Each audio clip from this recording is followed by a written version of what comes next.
Hey guys, I'm Lucas. I'm a personal trainer and exercise science student at Area 1 BOCES. Today, I'm going to be taking you through my current bicep workout and just give you some basic tips on how to grow your biceps. But before I can do that, I am going to take you through some of my exercise basics so you can understand what I'll be talking about later in this video. Hey guys, before we get into the exercise basics, I'm going to show you some physical credentials.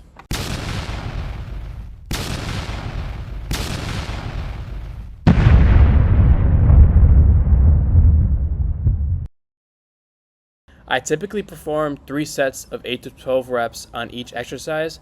I have found this to be the best rep scheme for me, but it is entirely up to you to find what's best. I focus on controlled movements to maximize time under tension and reduce risk for injury. When selecting the weight, I make sure it's challenging enough that the last few reps of each set become difficult while still maintaining proper form. This ensures I'm creating enough stimulus for muscle growth within the muscle without compromising technique. I usually increase the weight once I reach 12 reps on my first top set. I then would be around 8 reps after increasing the weight, and I would continue to work back up until I reach 12 reps again. This would be after multiple sessions. This is called progressive overload, which is a fundamental principle in strength training. By gradually increasing the demands placed on your muscles through higher weight, reps, and improved form, you create the necessary stimulus for continued muscle growth and strength gains. This progressive approach ensures your muscles are constantly adapting and preventing plateaus in your training. The first exercise I do is seated dumbbell curls. These are a great exercise because they provide constant tension to the biceps, which is a key factor in growth.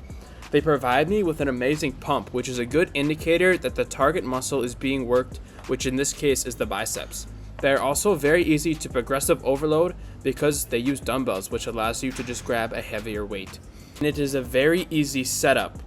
Just move the bench back so it's at a slight tilt backwards. This allows the biceps to be under the most tension at the bottom part of the lift.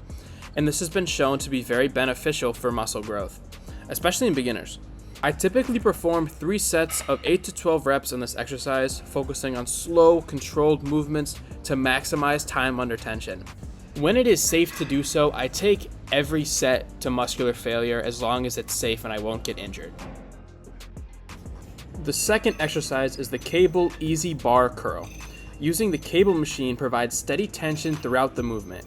Like the previous exercise, this one gives me an amazing pump and is easy to progressive overload thanks to the cable machine's weight stack. The easy bar attachment also allows for a more comfortable grip compared to a straight bar, which can reduce wrist strain during the movement.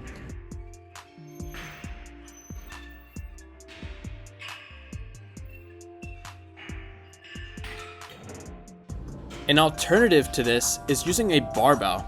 This will allow you to load heavier weights. When I perform this exercise, I maintain the same principles as I stated before: controlled movements, proper form, and typically aiming for 3 sets of 8 to 12 reps. I typically use this as a burnout as my final exercise, which is why I don't have the greatest form in this video. The last curl I do is a hammer curl on the cable machine. This exercise targets the forearms and the brachialis because the neutral grip position of the hammer curl lowers bicep activation, helping develop forearm thickness, and can contribute to a more well-rounded arm development. I perform these with the same intensity and rep scheme as previous exercises, ensuring I remain strict form throughout the movement. Okay guys, that is the end of the video. I hope you found it helpful and informative. If you have any questions or comments, leave them below, and thanks.